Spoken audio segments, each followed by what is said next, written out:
able to join you in person tonight. It's an honour to recognise the hard work and dedication each one of the under-14 squad has put in this season.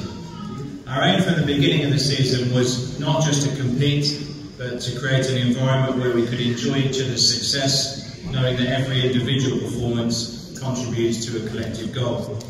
With the Bears pillars guiding us, we set out to play cricket that would leave an impact on every game, striving for performances that would turn the tide in our favour. We have a squad of players, each at different stages of their development, but every one of you bought into the vision of how we could win games for Warwickshire. Throughout the season, we witnessed some truly exceptional moments, as reflected in our Match Impact Awards. The first player provided a phenomenal bowling performance against Yorkshire in a T20, taking 5 wickets for just 11 runs. His control, relentless pressure and ability to seize the game showed us how one player can change the course of a match. When batting, we spoke about building significant partnerships and making big scores. One of those most remarkable displays was an incredible 150 runs in a single session against a strong Staffordshire bowling side. From the first ball, this player's fearless and positive intent not only set the tone, but also saved us valuable time, allowing us to take control of the 2-day game.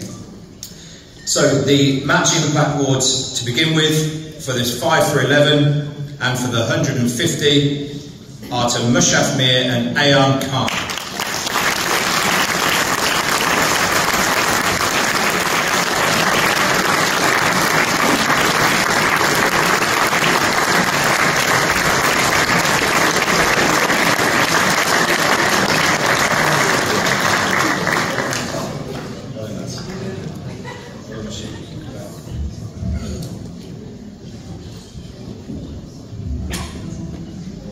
Another memorable moment when 2 players came together for an outstanding 208-run partnership for a 5th wicket.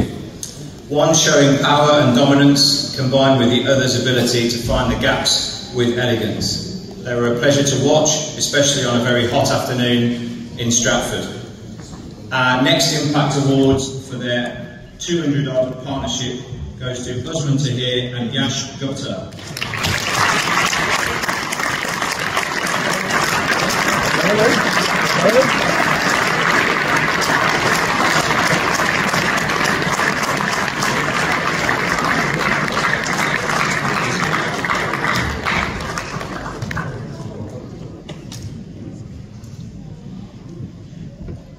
Okay, the Under-14 Players Player Award goes to someone who consistently dominated his age group in all formats, whether it was red or white ball. His ability to strike the ball hard and confidently take on both seam and spin was a joy to watch throughout the season, including the highest score of 180. But it wasn't just his batting that made him stand out. His leg spin bowling was a threat to the opposition, showing that he has the potential to become a strong all-rounder in the future. Beyond his skills on the field, he's also a player who's well liked and respected by his teammates, which is testament to his character and leadership qualities. It's no surprise that his peers have chosen him for this honour.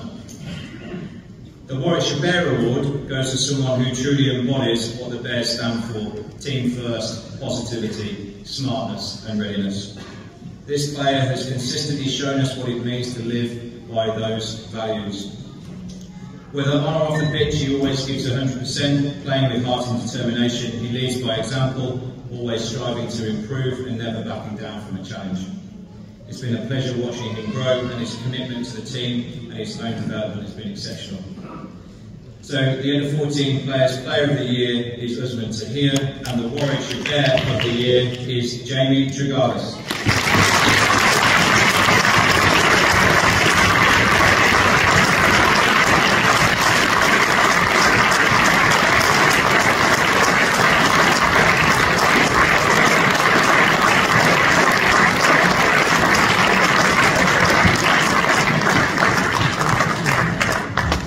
Thank you to Sam Hay.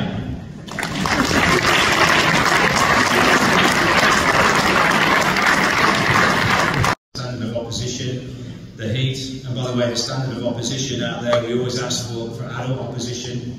We play mainly under 23, under 25 teams. So it was tough. The heat, the conditions, being away from home, and the boys did fantastically well. Our home season, after a hell of a lot of rain in April and May, started with pretty much straight away. We didn't play much cricket. Nobody really did they, in April and early May.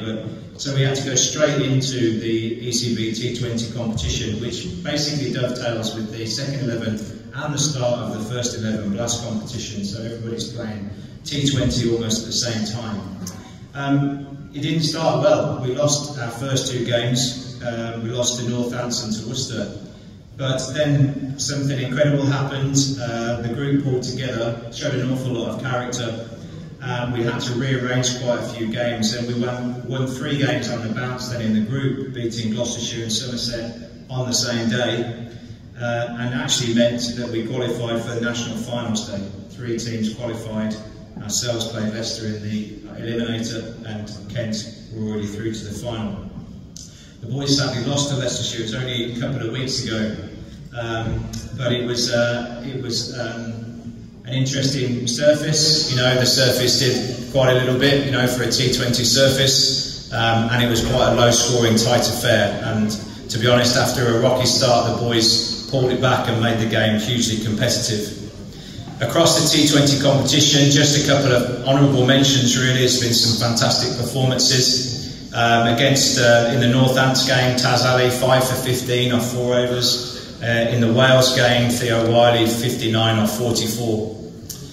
And after winning the 50-over competition last season, the boys were really keen on obviously defending it. And after 2 convincing wins in the knockout stages, Lincolnshire and Northampton, sadly the lads failed to get past what seems to be our nemesis this season, Leicestershire, in the quarter-final. But in that competition, some great performances. Ishaq Mohammed in the Lynx game, 82 off 83, and 2 for 13 off his 4 overs. And then in the Northampton game at Portland Road, we made pretty short work of the opposition. Theo scoring 85 off 55 balls. Moving into our 3-day Red Bull competition, the players really wanted to improve all aspects of their gameplay. They did all right the season before, won a couple of games, but they knew there was a lot of room for improvement. So over the course of the winter and the season, a lot of effort was put into our Red Bull cricket. And throughout the competition, one of our targets, pitch dependent of course, and we played in the end on some good ones, was to look to score 400 plus in our first innings and hopefully bat a lot of teams out of the game. We knew we had a very, very strong batting lineup in any team that we selected. And actually, in 7 innings, the team managed to score over 400 6 times out of 7 in the first innings, and that put an awful lot of pressure on the opposition, as you can imagine. We didn't lose any Red Bull games this season. This harks really to what Ollie said about the first team. We got into some fantastic positions, but perhaps the Gloucestershire and Worcestershire games, when we were really all over both oppositions, we just failed to make that sort of killer punch in the game going into the last afternoon of the 3-day game. And in the end, we just fell short in second place, basically down to batting and bowling points. We just fell short by 6 points of winning that group. But I mean, there's too many performances to mention across that cricket. But again, mentions to Ishaq for 104 against Wales. Ed Batchelor, 3 for 44 and 3 for 45 against, remind me, I haven't got it down. Who was that against? I can't remember. But against Worcester at Barnt Green, Issa, 3 for 31 and 3 for 81. But our under-18 match impact awards, again, there were several, but I'm going to give 3 awards to the same person here. He's had a fantastically impactful season. In fact, there's not many games where this player hasn't created something, hasn't made something happen. So for his 58 off 48, and in the same game, 4 for 56 in the 3-day game against Somerset, and for his 4 for 17 and 23 not out against Somerset in a T20 game. Somerset didn't want him to be playing, clearly. It was a major threat through the season to Danny Mahmood.